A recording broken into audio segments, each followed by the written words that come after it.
Welcome to Namitha news. పుంగనూరులో కూటమి కార్యకర్తలతో బీజేపీ అభ్యర్థి మాజీ సీఎం కిరణ్ ఆత్మీయ సమావేశం. పుంగనూరులోని ఓ ప్రైవేటు పాఠశాల మైదానంలో ఏర్పాటు చేసిన సమావేశంలో మాజీ సీఎం మాట్లాడుతూ, ఈ ప్రాంతంకు పెద్దిరెడ్డి కుటుంబం చేసింది ఏమీ లేదు, కానీ దౌర్జన్యం, భూ కబ్జా, అరాచకంతో నలిగిపోతున్నారు. మైనార్టీలు, ఎన్ఆర్సీ, సిఏఏ బిల్లులపై వైసీపీ వాళ్ళు అపోహలు సృష్టిస్తున్నారు. మీరు నమ్మకండి. మోడీ ముస్లింలకు వ్యతిరేకం కాదు. ఆ బిల్లులు మన దేశంలో పుట్టిన వారికి వర్తించదు. ఈ బిల్లులు కేవలం అస్సాం, బెంగాల్ రాష్ట్ర మైనార్టీల కోసం మాత్రమే.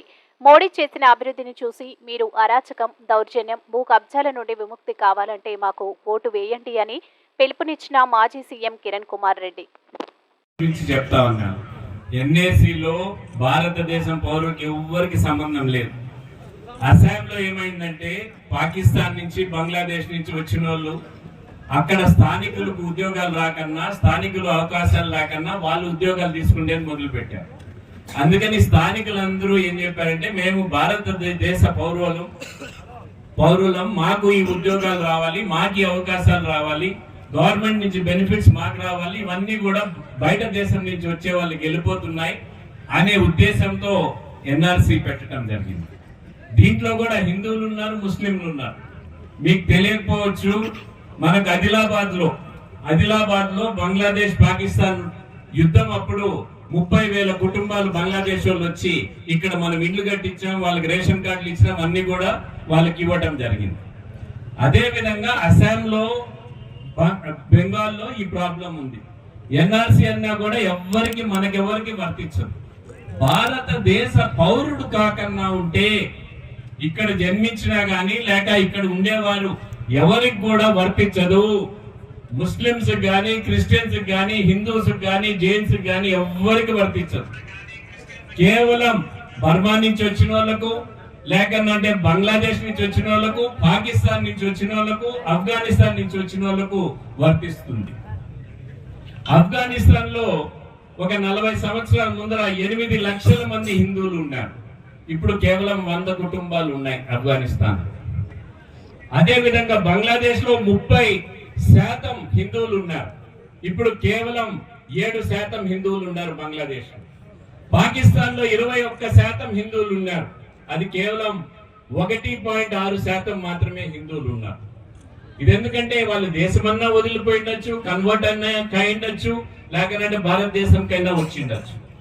అందుకని ఇది ఆ రోజు దేశం వచ్చిండేది మనకు ఇస్లామిక్ రాష్ట్రంగా అయింది కాబట్టి, ముస్లింస్ కి అక్కడ అన్యాయం జరగదు కాబట్టి వారు అప్లై చేసుకొని రావాలనే సిఏఏ గాని, ఎన్ఎస్సి గాని ఇది స్పష్టంగా తెలియజేయడం జరిగింది.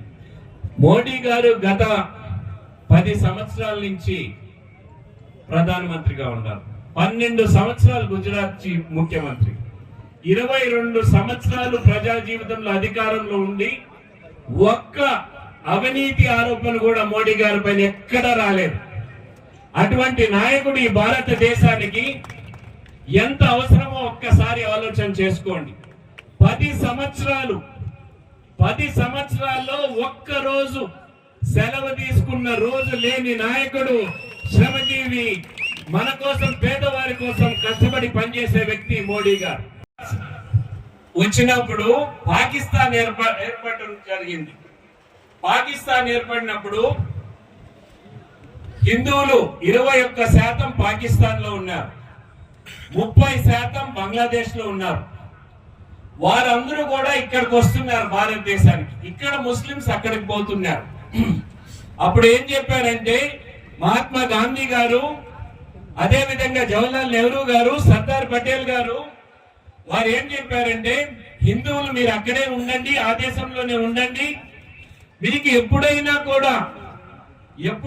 కూడా ఇబ్బంది వస్తే, ఆ దేశంలో ఇస్లామిక్ దేశంగా అయితా ఉంది పాకిస్తాన్ కాబట్టి, అక్కడ ఇబ్బంది వస్తే మీరు ఎప్పుడైనా కూడా హిందువులు గాని, సిక్కులు గాని, బుద్ధిస్టులు గాని, జైన్స్ గాని, క్రిస్టియన్స్ గాని భారతదేశంలో మీకు పౌరసత్వం ఇస్తామని ఆ రోజు మాట ఇచ్చారు మన గాంధీజీ గారు, నెహ్రూ గారు, సర్దార్ వల్లభాయ్.